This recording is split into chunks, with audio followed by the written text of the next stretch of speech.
Now, being a parent is a full-time job and a tough one at that. And one of the biggest challenges, finding places outside of the house to spend some quality time with your kids. Venues like cafes often frown upon children's coming in, especially if they are being loud or running around. Our Jeong-yeon introduces us to some unique spaces that cater to the needs of families, especially mothers with little ones that can't keep still. Parenting has never been an easy or short-term job, and one of the biggest challenges for parents these days is to find places that support and encourage activities for both parents and children. Family-friendly venues are decreasing in number, and some commercial spaces are even declaring themselves no-kid zones.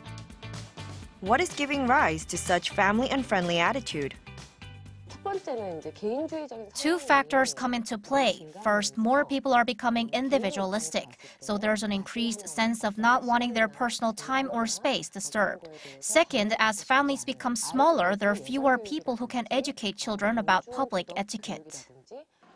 Amid this social trend, more parents are looking for places where not only kids are welcomed, but also provide a healthy surrounding for both parents and children.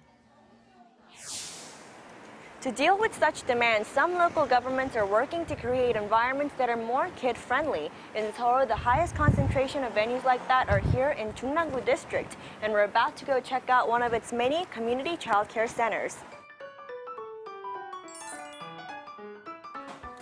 It's less than an hour before closing time, but moms are still coming in.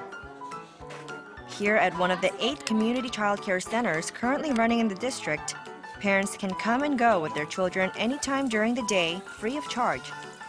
The center is equipped with a private area for breastfeeding, an art zone for nurturing creativity, and other facilities including a library, a playground, and a room for first-hand experience programs.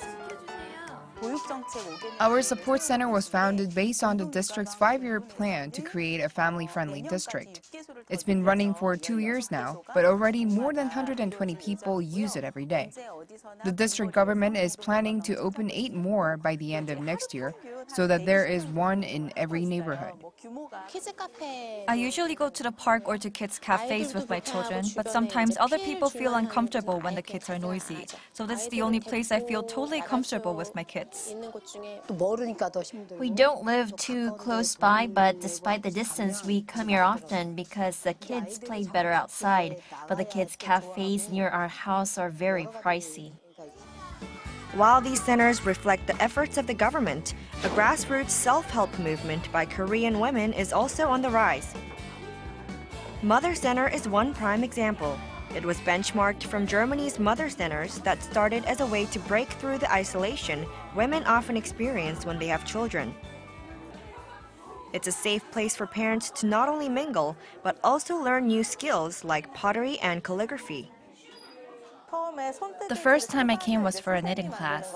I loved that I could learn something while having my child on my lap. I could gain a sense of achievement and relieve my stress at the same time. Mothers can relate to each other about being a mom over coffee. I hope more centers can open up. Although there's freedom in choosing the programs at the center, there are also drawbacks from being a fully self-funded facility. The center runs on monthly fees from moms as well as profits from the cafe. But the monthly rent itself is expensive, so it's sometimes a struggle. We need all the support we can from the government. Experts say that the appearance of such centers reflect the parents' desire to spend more time with their kids, and these spaces provide an opportunity to see child rearing as a fun activity and not just a responsibility. Voluntary movement is always longer lasting. Government projects have to be standardized, which means forfeiting flexibility. The essence of these movements is for the parents to build trust amongst themselves, which is something the government cannot do. In order to relieve the burden of parenting, experts say that these grassroots centers would be the most stable solution. But in order for them to operate long-term, the government would have to provide more support while ensuring their autonomy and leaving it to the community to manage the centers in a way that benefits both parents and children. Jeong-yeon, Arirang News.